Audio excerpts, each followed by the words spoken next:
Hey guys, this is Carly. This is my book talk number 2, and this time I chose The Day the Crayons Quit by Drew DeWalt, and it was illustrated by Oliver Jeffers. And this book is probably one of my absolute favorite books. The whole series, it's just the cutest book ever. Um, it's very appealing to kids, and it's very like the illustrations, I just think they're adorable. Jeffers did a great job with getting the point across and making it seem childlike, um, and make them seem very realistic.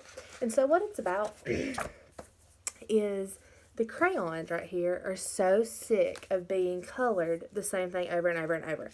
So basically, like, I'll read you what Red said. So Red said, "Hey, Duncan, it's me, Red Crayon. We need to talk. You make me work harder than any of your other crayons. All year long, I wear myself out coloring fire engines, apples, strawberries, and everything else that's red. I even work on the holidays. I have to color all the Santas at Christmas and all the hearts at Valentine's Day. I need a rest. Your overworked friend, Red Crayon." So that kind of gives you the idea of what the book is about. Each crayon is a different, like each crayon, like the purple is the wizard.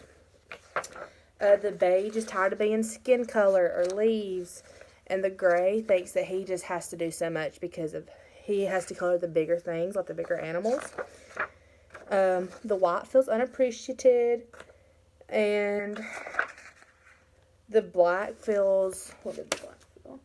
He's tired of being the outline. He wants to be included. And the green is tired of being the leaves and dinosaurs. The sun is the yellow is tired of being the sun. And actually, in the book, orange and yellow get in this little fight about what color should the sun be? Should they be yellow or orange? And so they're not talking to each other. So the author does a really cute thing with that. The blue's tired of being rain and sad all the time. The pink is not used because it's a little boy. That is talking about his crayon box, and so it's just trying to break that stereotype. And so it's just the whole little, and then the nude. It's funny that he takes the paper off that, and so this crayon feels naked, and so he's like, "I can't come out of the box." And that one's really cute. That's one of my favorite pages. And so here's all the letters from all the crayons that they wrote to Duncan. And so really this book is just really good for, your kindergarten class, learning colors and learning, like how to associate colors with certain things. Like, what colors would leaves be? Would leaves be purple? No, they're green.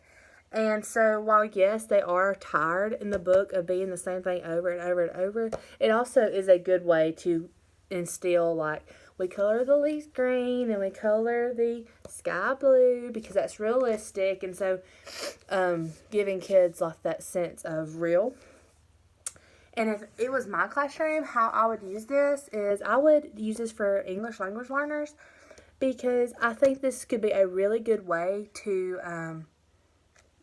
incorporate Spanish or whatever color with your colors because, kindergartners will pick up so easily on the colors what they are in Spanish. So when you're talking about red, you could teach them what red is in Spanish and then read the page.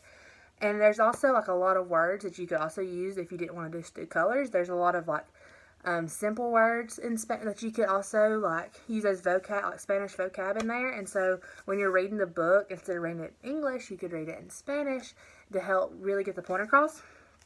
But at the end is, like, my favorite, but I'm not going to tell you. You need to go pick it up and read it yourself. The whole series, though, it's just adorable, and it's such a great little book about breaking stereotypes and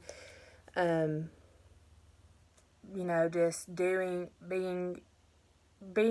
authentic and not having to be like the red don't want to be a heart every time. The red wants to be something else, and so it's really a cute way to get that point across to kids, and but also in a very educational way by helping with colors and what they are associated with.